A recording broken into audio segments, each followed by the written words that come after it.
विमुक्ति मुक्तिका आज का चैप्टर है, थर्ड चैप्टर है। तो आप सभी जुड़ जाइए, एक बार शेयर कर दीजिए। मैं स्टार्ट करता हूं पहला श्लोक बिना किसी देरी के, बिना किसी झंझट के। आपो विमुक्ता क्वचिदाप एव क्वचिदन्न किंचित् गरलं क्वचिच्च यस्मिन् विमुक्ताः प्रभवन्ति मुक्ताः पयोद तस्मिन् विमुखः कुतस्त्वम्।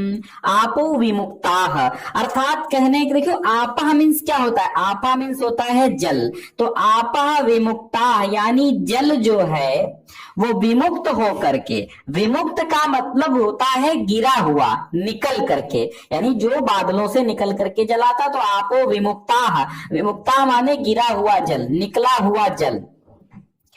क्वचित, क्वचित माने कहीं, और आप माने जल। क्वचित आप लिखा ना, तो क्वचित आप यानी कहीं पर आप एव जल ही रहता है। क्वचित चा, क्वचित न, और कहीं पर किंचित माने कुछ, कहीं पर कुछ भी नहीं रहता। गरलम क्वचित चा, और कहीं पर गरल, गरल मीन्स होता है विष, कहीं पर विष हो जाता है।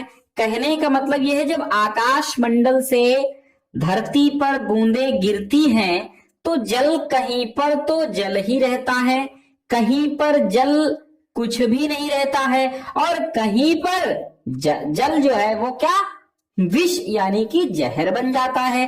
कहने का मतलब यह है कि अगर वह स्वच्छ सरोवर में गिरता है तो स्वच्छ जल बन जाता है, तो जल ही रहता है।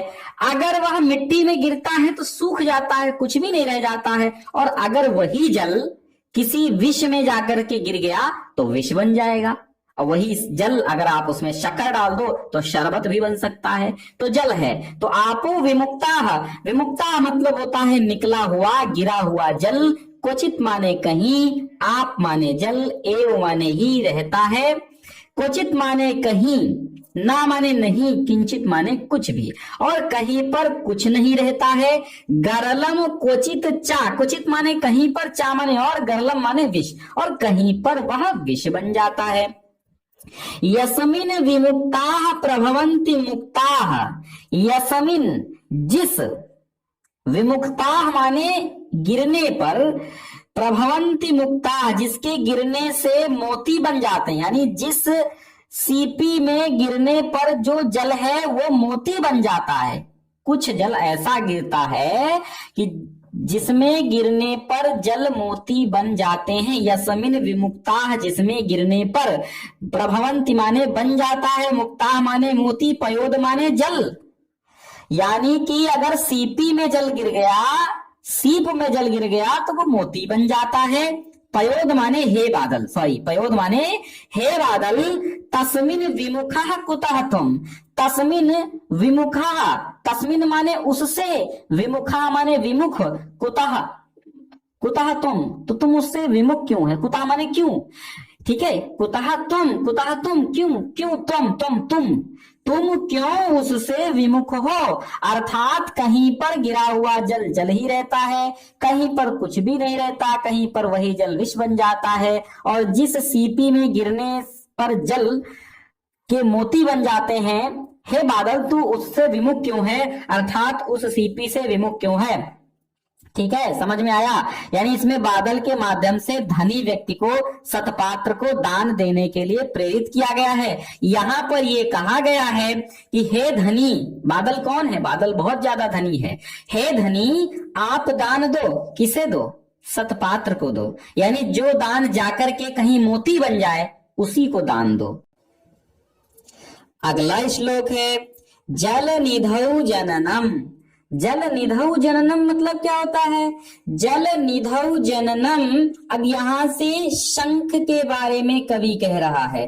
क्या कहता है? जल निधौ जननम, जननम माने होता है जन्म, जल निधौ मीन्स होता है समुद्र। यानी आपका जो जनन है, आपका जन्म, आपकी उत्पत्ति, हे शंख तुम्हारा जन्म समुद्र में हुआ है। जल निधौ जननम, समुद्र में तुम्हारा जन्म हुआ है। धावलम वपुः, वपुः मीन्स होता है शरीर, धवलम वपुः, और तुम्हारा श्वेत सफेद शरीर है। धवलम वपुः, श्वेत शरीर वाले हो, यानी कि सुंदर शरीर वाले हो, श्वेत वर्ण का तुम्हारा शरीर है। और मुररिपो, अब यहां देखिए वपुः लिखा है, फिर ये जो रा लग गया है इसके ऊपर, उसको मत ध्यान दो, क्योंकि वो रा विसर्ग का रा बन गया है। वपुः धन मुर, धन रिपो अपि भी, तो वपुः माने शरीर, धवलम वपुः तुम्हारा श्वेत वर्ण का शरीर है। देखो यहाँ ऐसे, या ऐसे समझो, ऐसे कैसे समझो मैं बताऊं आपको, ऐसे समझो भाई। हमने कहा जलनिधौ जन्नम, हे शंख, कवि शंख को संबोधित करता हुआ कहता है कि जलनिधौ जननम, तुम्हारा जो जन्म है वो जलनिधि में है। जलनिधि मतलब समुद्र में तुम्हारा जन्म हुआ है। धवलम वपुः, और मुररिपो अलग पढ़ो, मुररिपो अलग पढ़ो। धवलम वपुः श्वेत शरीर है। मुररिपो, मुररिपो अर्थात मुर नाम के राक्षस के जो शत्रु, मुर नाम के राक्षस के जो शत्रु थे भगवान श्री विष्णु, तो विष्णु के मुररिपो अपि, अपि माने होता है भी, तो मुररिपो अर्थात मुरारी, मुरारी श्री कृष्ण भी कहे गए हैं, और मुरारी मतलब होता है विष्णु, भगवान विष्णु के पाणी तले, पाणी तले माने होता है हाथ में, स्थिता माने स्थित हो। यार शंख, ये बताओ, तुम तो बड़े और भाग्यशाली हो। हे शंख, तुम तो बड़े भाग्यशाली हो। अभी तुमको ये बताओ कि यार जलनिधौ जन्म, तुम्हारा जन्म जो है वो कहाँ है? जलनिधौ समुद्र में तुम्हारा जन्म है, ऊपर से, यानी इतने विस्तृत संसार में, इतने धनी संसार में तुम्हारा जन्म है कि पूरा का पूरा समंदर तुम्हारा है। और धवलम वपुः, तुम्हारा श्वेत वर्ण का बढ़िया सुंदर गोरा चिट्टा शरीर भी है। और मुर रिपोह पाणी तले, उससे बड़ी भाग्य की बात है कि यार तुम भगवान विष्णु के हाथों में हो। है भगवान विष्णु तुम्हें हाथ में लेके बैठते हैं। जहां लोगों को दर्शन नहीं हो पाते हैं जीवन भर तपस्या करने के बाद, वहां तुम इतने सुंदर हो, तुम इतने भाग्यशाली हो कि भगवान विष्णु के हाथ में स्थित हो, पाणी तले हाथ के नीचे स्थित हो। इति समस्त गुणान्वित शंख, हे भो शंख, शंख भो यहां पर कहा गया, हे शंख, इति समस्त गुणान्वित, इति समस्त गुणान्वित का मतलब होता है इस प्रकार तुम समस्त गुणों से युक्त हो। गुणान्वित माने समस्त गुणों से युक्त होने पर भी कुटिलता हृदयात न निवारिता। कुटिलता माने टेढ़ापन, आपने देखा शंख ऐसे बना होता है, शंख ऐसे, ठीक है, और फिर यहाँ पे टेढ़ापन होता है, तो ये इसको हृदय मान लिया गया है ना, ये इसको हृदय मान लिया गया, जहां पे हाथों से पकड़ा जाता शंख वहां टेढ़ा होता ना। तो कहते हैं, फिर क्या कहते हैं भाई, उन्होंने कहा, क्या कहा, उन्होंने क्या कहा, उन्होंने कहा भाई तुम, एक तो तुम्हारा समुद्र में जन्म है, ठीक, एक तो तुम्हारा समुद्र में जन्म, दूसरा धवलम वपुः, धवलम वपुः मतलब तुम्हारा श्वेत शरीर है, और दूसरे तुम भगवान विष्णु के हाथों में स्थित हो। इति समस्त गुणान्वितः, इस प्रकार तमाम गुणों से युक्त होने पर भी शंख भो, हे शंख, कुटिलता माने टेढ़ापन, टेढ़ापन, हृदयात माने हृदय से, ना माने नहीं, हृदयात ना, हृदयान नहीं, हृदयात ना, हृदय से अपना टेढ़ापन न निवारिता, तुमने खत्म नहीं किया, अपने टेढ़ेपन को निवारित माने दूर नहीं किया, फिर भी तुमने अपने हृदय के इस टेढ़ेपन को निवारित अर्थात दूर नहीं किया है। बात समझ में आई? कहने का मतलब ये है, यहां पर यह बताया गया है शंख के माध्यम से कि उच्च कुलीन दुष्ट व्यक्ति द्वारा अच्छी संगति और सम्मान पाने पर भी दुष्टता न छोड़ने की ओर संकेत किया गया है कि दुष्ट से दुष्ट व्यक्ति चाहे जितनी अच्छी संगति में चला जाए, भैया वो अपने दुष्टता नहीं छोड़ेगा। अच्छा, तीसरा देखो, आलियम नलिनी दलमाध्यगः कमलिनी मकरंद मदालसा विधिवशात परदेशमुपागतः कुटज पुष्परसं बहुमन्यते। मतलब ये है, यहां पर क्या कहा गया है, यहां पर भ्रमर के माध्यम से, एक भंवरे के माध्यम से एक ऐसे व्यक्ति की ओर संकेत किया गया है जो सभी प्रकार से सुविधा संपन्न हो और विदेश में विषम परिस्थिति पाकर भी वहां पर संतुष्ट रहता है। यानी यहाँ सारे साधन, सारे सुख, सारी सुविधाएं उसके पास हैं, लेकिन वो विदेश में पहुंच गया तो वहां पर कम में ही काम चला लेता। तो यहाँ कहा गया है अली अयम, यह अली, अली माने भंवरा, अली रयम नहीं लिखा, यहाँ पे अली अयम लिखा है।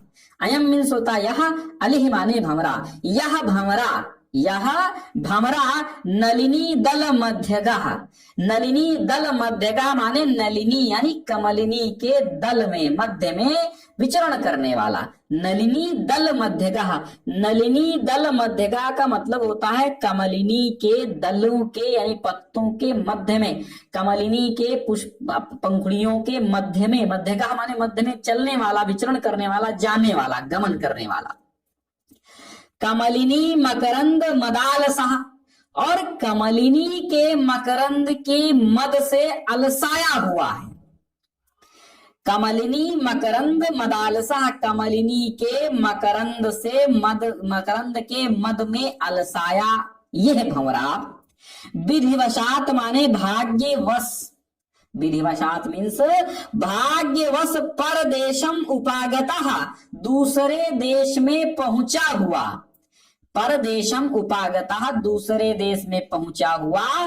कुटज पुष्पम रसम, कुटज के पुष्प के रस को ही बहुमन्यते, बहुत मानता है, बहुत कुछ मानता है। यानी जब वहां कुछ मिलेगा ही नहीं। अच्छा, आपको अगर आपको दाल चावल के अलावा कभी कुछ ना मिले और आप जाएं वही दाल मिले, एक नंबर 1 की दाल मिल जाए और नंबर 1 की सब्जी मिल जाए तो आपको कैसा लगेगा? बहुत अच्छा लगेगा। अच्छा, दूसरे उसके उल्टे लीजिए, अगर आप रोज ही बढ़िया मेवा मिष्ठान खाते हैं और फिर आपको विदेश में आप कहीं चक्कर में पड़ गए तो वहां पर क्या है, जब मेवा मिष्ठान मिलेगा नहीं तो आप क्या करेंगे? तो वहां पर मात्र यही मीठे शक्कर की बर्फी खा के ही काम चला लेंगे और उसी को ही बहुत कुछ मान लेंगे। समझ में आया? तो यहाँ पे यही कहा गया कि अली अयम, यह अली, यह भंवरा नलिनी दल मध्यगः, नलिनी दल मध्यगः जो कमलिनी के दलों के मध्य में विचरण करने वाला था। कमलिनी मकरंद मद आलसः, कमलिनी के मकरंद के मद में अलसाया हुआ रहता है। विधिवशात, विधि के कारण यानी भाग्य के कारण, भाग्य के वश में, दैव योग से परदेशम उपागतः, दूसरे देश में पहुंच गया। कुटज पुष्प रसम, कुटज के पुष्प के रस को बहुमन्यते, बहुत मान लेता है। ठीक है, आगे देखो। अब यहाँ पे भगवान शंकर और माँ पार्वती की बातचीत है, समझिए। मतलब भगवान शंकर माँ पार्वती की बातचीत नहीं, भगवान शंकर की पत्नी माँ पार्वती जो हैं वो जो है अपनी सखियों से बता रही हैं। क्या कह रही हैं? तो यहाँ देखिए, यहाँ पर क्या कहा गया है, यह अन्योक्त ऐसे व्यक्ति को लक्ष्य करके कही गई है जो सदैव अन्य व्यक्तियों से घिरा रहता है और उसे अपनी पत्नी से गोपनीय बात, चुपके सीक्रेट बात करने का मौका नहीं मिल पाता। तो मतलब ऐसा आदमी जो एकदम घिरा रहता है लोगों से, भीड़ भाड़ से घिरा रहता, मान लो जैसे नरेंद्र मोदी जी, मान लो जैसे योगी जी, मान लो जैसे प्रधानमंत्री जी, मान लो जैसे मुख्यमंत्री जी, मान लो जैसे कोई बड़ा नेता, बड़ा सेलिब्रिटी, तो उसको अपने घर वालों से बात करने की फुर्सत नहीं। वो क्या करता है? वो हर समय घिरा रहता अपने फैन से, है ना?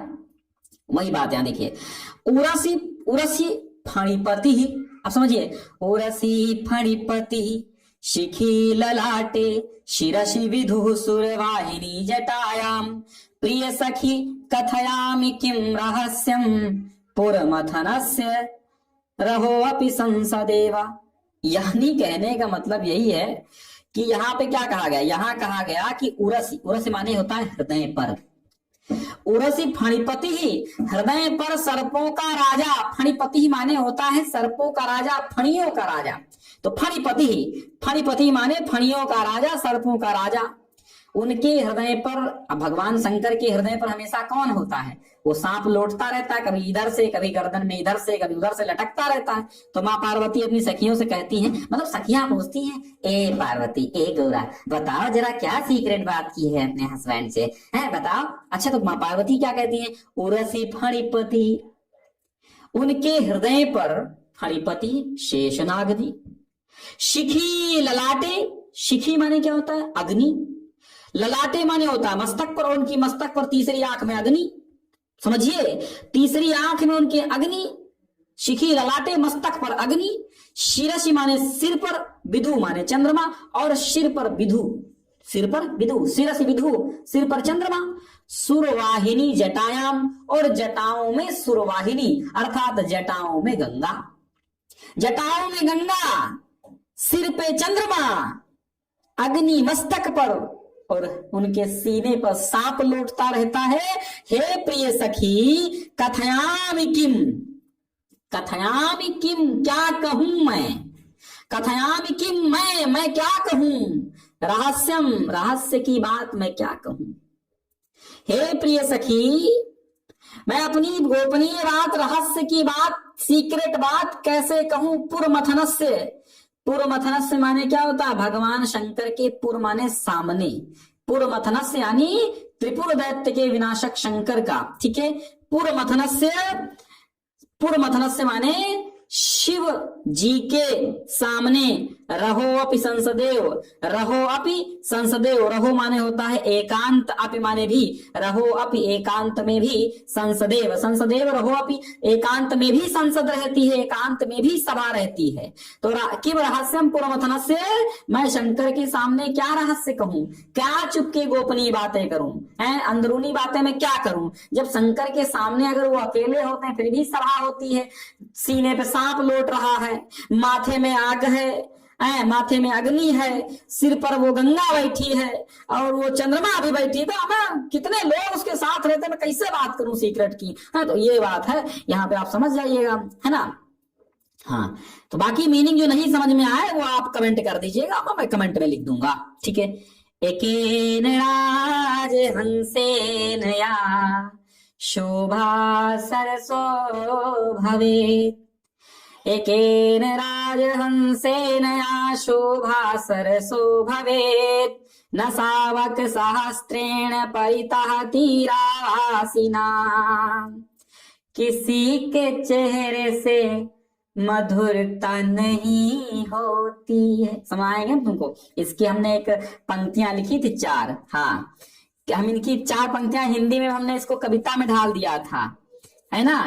किसी के चेहरे से सुंदर मधुरता नहीं होती है, प्रेम मिलता रहे व्याकुलता नहीं होती है, और इस सरोवर के लिए एक हंस काफी है, हजार बगुलों से सुंदरता नहीं होती है। समझो, एकेन राजहंसेन या शोभा सरसो भवेत्, न सावक सहस्त्रेण परितः तीरावासिना, तो इस सरोवर के लिए एक हंस काफी है, हजार बगुलों से सुंदरता नहीं होती है। यहाँ क्या कहा गया है कि हजारों मूर्खों से अच्छा है एक विद्वान होना।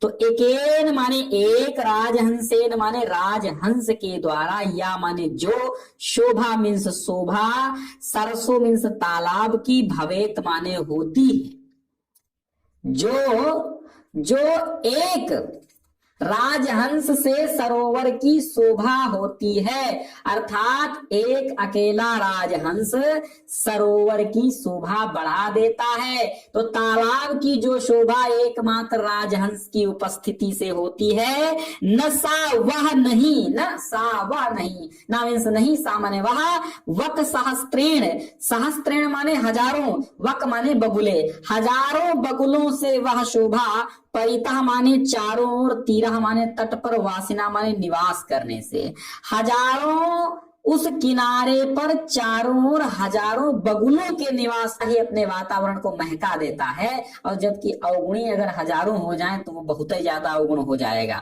है ना।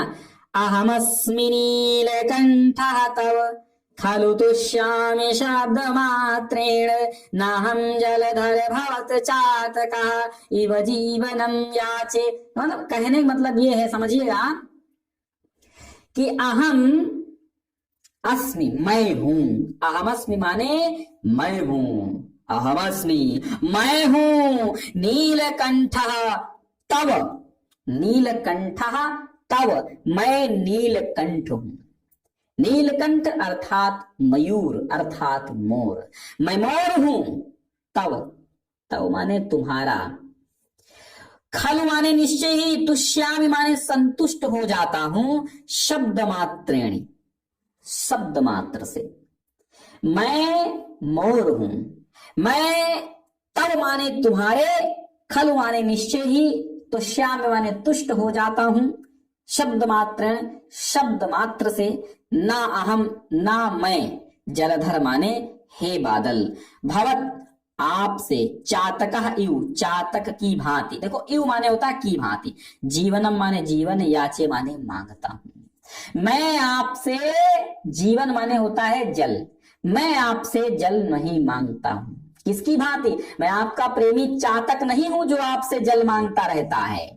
मोर बादल से कहता है, क्या कहता है, जलधर, हे जलधर, अहमस्मि नीलकंठ, मैं नीलकंठ हूं, नीलकंठ मतलब नीले कंठ वाला मयूर हूं, तब खलु, तव माने तुम्हारे, खल माने निश्चय ही, तुष्याम माने तुष्ट हो जाता हूं, शब्द मात्र शब्द से, मैं तुम्हारे शब्द मात्र से ही सुतुष्ट हो जाता हूं, संतुष्ट हो जाता हूं, ना अहम जलधर, हे जलधर, मैं नहीं हूं, भवता माने आपका, चातका माने चातक, मैं आपका प्रेमी चातक नहीं हूं, मैं आपके प्रेमी चातक इव चातक की भांति, जीवनम याचे, जीवन नहीं मांगता हूं, जल नहीं मांगता रहता हूं, मैं आपका प्रेमी चातक की भांति जल नहीं मांगता रहता हूं। कहने का मतलब ये यहां पर आया, निस्वार्थ प्रेम के महत्व का यहां पर वर्णन किया गया है कि मैं मांग कर कोई प्रेम नहीं होता, मैं आपसे अपेक्षा ही करता रहूं, मैं आपसे इच्छाएं ही करता रहूं, तो वो प्रेम नहीं होता है। अहमस्मि नीलकंठा तव खलु तुष्यामि शब्द मात्रेण, मैं तो नीलकंठ मयूर हूं, मैं तुम्हारे शब्द मात्र से ही प्रसन्न हो जाता हूं, ना हम जलधर भवतः चातकः इव जीवनम याचे, मैं तुम्हारा प्रेमी चातक की भांति मैं तुमसे जीवन नहीं मांगता हूं, जल नहीं मांगता रहता हूं, हे बादल। आगे बढ़िएगा, 7वां श्लोक और 9वां बस समाप्त हो जाएगा। अग्निदाहे न मे दुःखम छेदेन निकसेवा, यत्तदेव महदुःखं गुञ्जया सह तोलनम्, गुञ्जया सह तोलनम्, गुञ्जया सह तोलनम्। कहने का मतलब ये है कि भाई यहां पर सोना दुख प्रकट कर रहा है, सोना दुख प्रकट कर रहा है, एक सज्जन व्यक्ति दुख प्रकट कर रहा है। कहता है एक सज्जन व्यक्ति, एक विद्वान व्यक्ति ये कहता है कि मुझे जला दो, तपा दो, मार दो, कोई भी और कष्ट दे दो, लेकिन मेरी तुलना किसी मूर्ख, किसी अवगुणी से मत करो। तो कहने का मतलब यही है कि अग्निदाहे नमे दुखम, स्वर्ण क्या कहता है, सोना कहता है अग्निदाहे, अग्नि में जलाने पर, ना माने नहीं, मैं माने मुझको, दुखम माने दुख है, मुझे अग्नि में जलाने पर दुख नहीं है, छेदे न और नहीं काटने पर, निकशे नवा अथवा निकशे मीन्स होता है कसौटी, कसौटी पर घिसने से। सोना क्या कहता है कि ना तो मुझे अग्नि में जलाने पर, ना मुझे काटने पर, ना तो कसौटी पर कसने पर मुझे दुख है, यत कि तदैव, तदैव महद दुखम, तदैव महद दुखम, वही मुझे बहुत बड़ा दुख है। क्या? तदैव महद दुखम, मुझे वही बहुत बड़ा दुख है, तत्माने वह यह, ठीक है। तो एव माने ही, यदेव, ठीक है, यदेव, यदाएव, यदेव तत्, हाँ यत, यतत, ये देखो यहां पर क्या लिखा यार, मैं बता रहा हूं, यत तदेव, यहां ऐसे विच्छेद करेंगे, कभी कभी कंफ्यूजन। हाँ तो यत तदेव, यत तदेव, यत मीन्स होता है की, छोटी की, तदाएव मुझे वही दुख है, महद दुखम मुझे उस बात का बहुत बड़ा दुख है कि जना गुंजया सह तोलनम, गुंजया सह तोलनम, गुंजया मीन्स होता है घुंघची, यानी कि रत्ती, यानी कि तुच्छ वस्तु, सह माने साथ, तोलनम माने तोला जाता है। मुझे सबसे बड़ा यह दुख है, परंतु मुझे बड़ा दुख तो इस बात का है, तदैव वही दुख है, मुझे गुंगची के साथ तोला जाता है, रत्ती के साथ तोला जाता है। ना मुझे अग्नि में जलाने पर दुख है, ना मुझे काटने पर दुख होता है, ना मुझे कसौटी पर कसने पर दुख होता है, और ना मुझे जलाने पर दुख होता है। बस मुझे दुख बस इतनी बात का है कि लोग मुझे जना गुंजया तोलयंती, मुझे लोग गुमची के साथ रत्ती के साथ तुलना करते हैं मेरी। अब देखिए यहाँ पर कांटे की बात है। कांटा अपने धर्म को भूल नहीं सकता है, फूल में रख दो तो फितरत है वो चुभ जाएगा।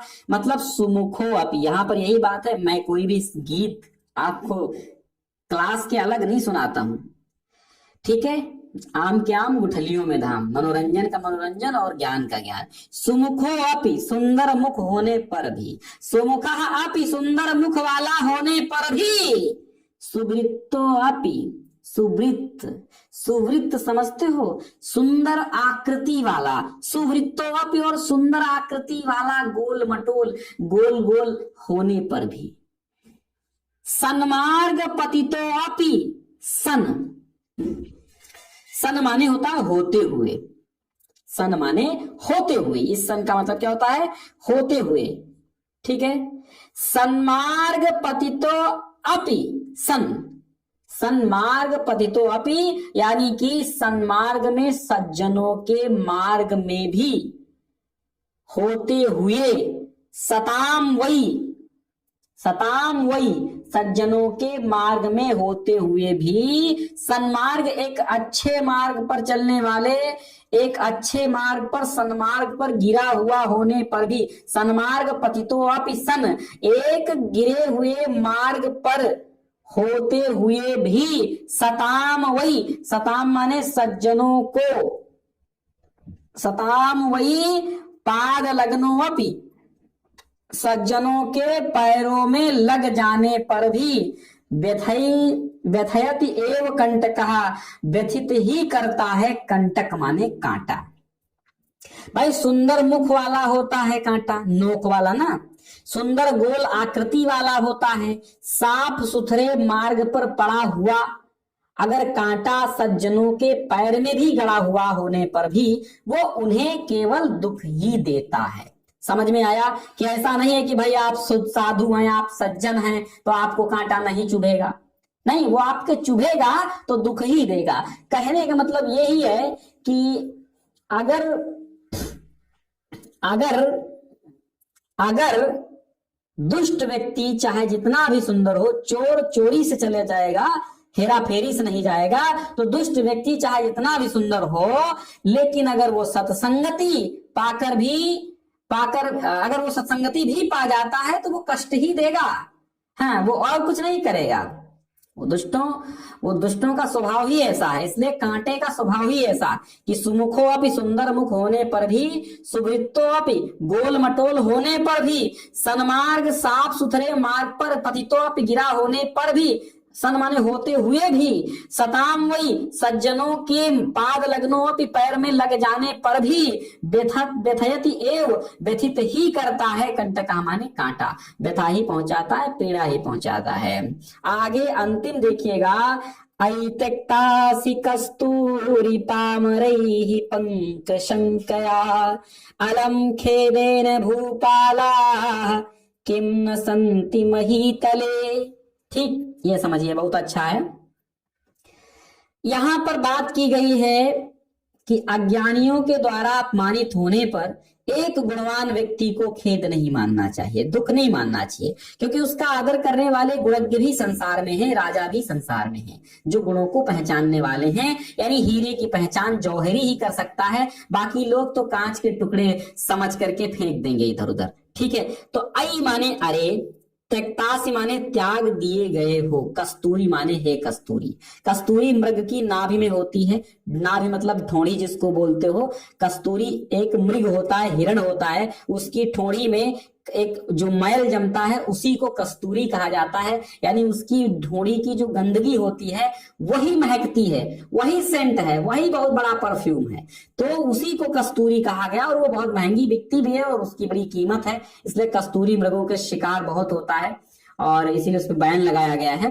तो कस्तूरी है, कस्तूरी देखो, संबोधन का चिन्ह जहां पर लगा हो तो समझ जाओ इसी को संबोधित किया जा रहा है। तो हे कस्तूरी, आई अरे हे कस्तूरी, त्यक्तासी, हे कस्तूरी यदि त्यक्तासी, त्याग दिए गए हो, हे कस्तूरी अगर तुम त्याग दी गई हो, पामरई ही, और पामरई मीन्स होता है मूर्खों द्वारा, पामरई माने मूर्खों द्वारा यदि तुम त्याग दी गई हो, पंक शंकया, पंक मीन्स होता है कीचड़, गंदगी, मैल, पंक शंकया कीचड़ की शंका से तुम त्याग दी गई हो, तो अलम खेदेन, खेद मत करो, दुख मत करो, भूपालाह, भूपालाह माने होता है राजा, किम माने क्या, ना माने नहीं, संत माने हैं, मही तले माने पृथ्वी तल में, तो क्या पृथ्वी तल में गुणज्ञ राजा नहीं है?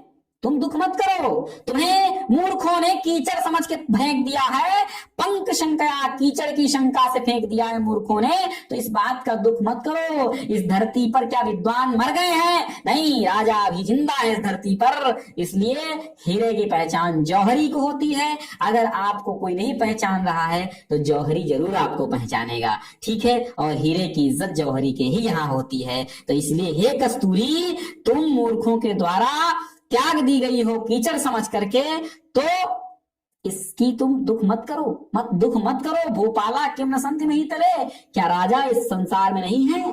क्या गुणज्ञ इस संसार में नहीं है? चलिए बच्चों, कैसा लगा? अगर आपने सेकंड और फर्स्ट चैप्टर नहीं पढ़ा है, रामस्य पितृ भक्ति एंड सुभाषितानि, तो वो भी पढ़ लेना, जबरदस्त पढ़ाया गया है, बहुत आनंद आएगा। बहुत बहुत धन्यवाद। जुड़े कल फिर से इस नए टॉपिक के साथ, तब तक